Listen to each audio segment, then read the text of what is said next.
আগের ভিডিওতে যে কাপ প্লেট ও একটা ট্রে বানিয়েছিলাম না, চলো আজ সেটাকে রং করে দেখাই। প্রথমে যেটা করেছি, কাপ প্লেট ও ট্রেটাকে হালকা হোয়াইট কালার করে নিয়েছি। কাপগুলোকে রানী গোলাপি রং করে নেব, প্লেটগুলোকে আকাশি কালার করে নেব। ট্রের মাঝের অংশটা সাদা রেখেছি ও বর্ডারের মতো যেটা আছে না, সেটাকে স্কিন কালারটা অ্যাপ্লাই করে নিচ্ছি। কাপগুলো তো নর্মালি ফাঁকা লাগছিল, তাই সাদা রং দিয়ে একটু ফুল এঁকে নিলাম।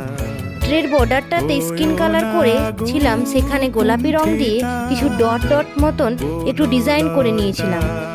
প্লেটগুলো তো একটু ডিজাইন করে নিলাম, ব্যাস রেডি হয়ে গেল কাপ প্লেট ও ট্রে সেট। আমি পুচকু কাপ প্লেটগুলোতে চা খাই, তোমরা ততক্ষণ লাইক করে যাও।